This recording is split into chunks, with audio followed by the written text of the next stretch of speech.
We have a group of people with us that we haven't talked to in quite a while. Great friends of the program, great friends of the state of Alabama, and that's the Alabama Cooperative Extension System. And we talk about all the wonderful treasures in the state of Alabama. This ranks up there with the top one or two. And Lisa Jones is with me, the Jefferson County Coordinator for the ACES, as it's called. Absolutely. And Lisa, I can't tell you how happy I am that we're able to get together. We tried last year, right. we couldn't do it. So let's do a little bit of background on the ACES and how it works and who it benefits and what you all do. Well, thanks for having us back, Bob. We're grateful for the opportunity to be here with you.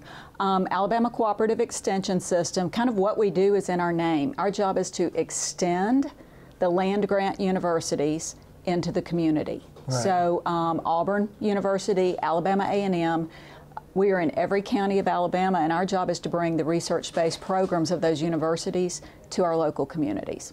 Okay, so what type of programs are we talking about? What type of programs? Well, it may not show up on camera, but we liken it to the old Hindu fable of the blind man and the elephant.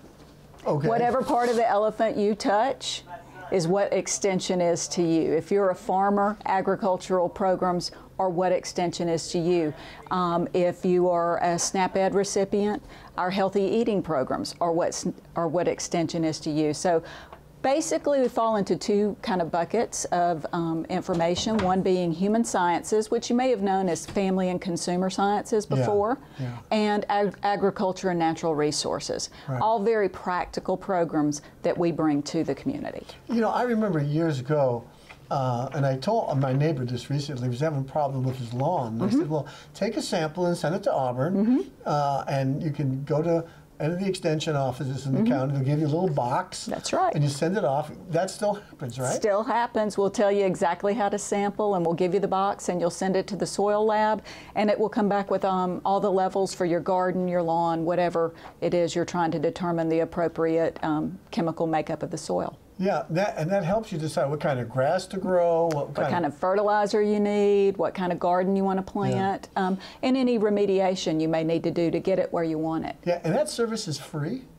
There's a small charge for the lab fee, but just the box and the information. Yeah, $7. $7. Okay, it's gone up in 20 years. It's gone up $2. Yeah, it's still a great value. Yeah, and I was telling my neighbor about that. He said, "Son of a gun, how long has that been going on?" I said, "Well, from I know at least 25 years." Yeah, probably 100 years or so. 100 years. And then you also have programs for young people to understand how to work with dollars and cents. Are those programs still available? Still around under our flagship brand 4-H. That's probably the name that a lot of people may remember from growing up. And 4-H has certainly come a long way in the 100+ years it's been around. Right. So we are actually this year piloting a new program called Your Money, Your Life, which includes exposure to the 16 career clusters that are taught in the schools. All of our curricula align with school programs. Right. It's the secret sauce is a simulation with volunteers from the community where kids actually go through, pick housing, pick transportation, they have to get insurance, all these real life things. What age group is it? Really from about 7th grade through about 12th grade. Okay. Yeah. That's great. And are the urban gardens still out there? Absolutely. In fact, we are doing a fair amount of work. While I work for Alabama Cooperative Extension, obviously, we're based here in Jefferson County, a very urban county, and we have a really kind of resurgent group that's really talking about not just community gardens, but urban agriculture as a whole. So we're having that conversation. Let's talk about the rest of the state, because you're in charge of Jefferson County, but does each county have a person like you in each county that's the county coordinator? Yes. Sort of what our job is to do is to take these evidence-based programs that are available through our universities and make sure that the program mix matches the local community.